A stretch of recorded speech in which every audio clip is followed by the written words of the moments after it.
అసలు పవన్ కళ్యాణ్ గారు యాక్టర్ ఈ పొలిటికల్లోకి రావడమే అసలు వేస్ట్ అంటారా మీరు? ఇక్కడ రాజకీయాలకు ఎవరైనా రావచ్చు, రావచ్చు. ఎవరైనా పోవచ్చు, హ్మ్. ఎవరైనా పతనం అవ్వచ్చు, ఎవరైనా పడవచ్చు. అవును. కానీ తాను ఏ లక్ష్యంతో అయితే పార్టీ పెట్టాడో హ్మ్.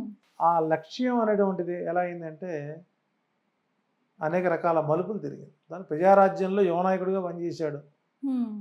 యువరాజుగా పనిచేశాడు. వాళ్ళ అన్నగారు ఆ పార్టీని తీసుకెళ్ళి కాంగ్రెస్ పార్టీలో తాకడ పెట్టాడు. నీకంటే గొప్పవాడుగా మీ అన్నయ్య. అవును. తాను సమర్థుడైన తన పరువు పోయేసరికి అలా నడిపి క్లీన్ చిట్గా బయటకు వచ్చాడు. రేపు నువ్వు కూడా ఏ బీజేపీలోనో ఏ టీడీపీలోనో కలిపేయడమే. ఇప్పుడు జనసేన పార్టీ అనేటువంటిది ఒక పార్టీ నేమ్, కానీ దాని బ్యాక్గ్రౌండ్ ఎవరున్నారు? తెలుగుదేశం ఉంది. అవును. తెలుగు సేనాది, తెలుగు సేనాని పార్టీ. ఇది శుభ్రంగా ఏడాడు మెరిచి చేసి తెలుగుదేశం తరఫున పోటీ చేయి, మంత్రి పదవి పొందు. అవును.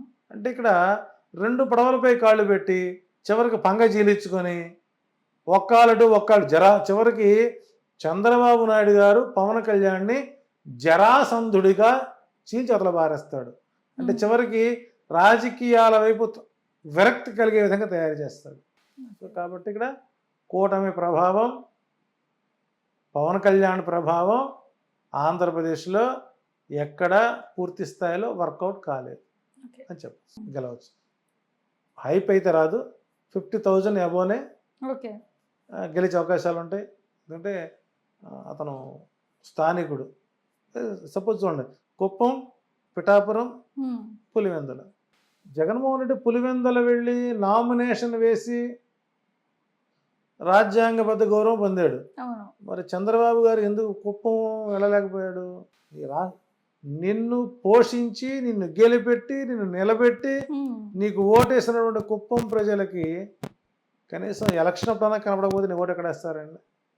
సో కాబట్టి అంటే ఇక్కడ 3 పార్టీలు 3 రకాల ఆలోచనతో వెళ్ళే.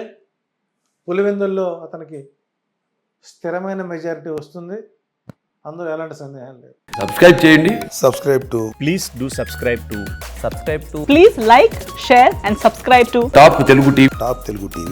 Top Telugu TV.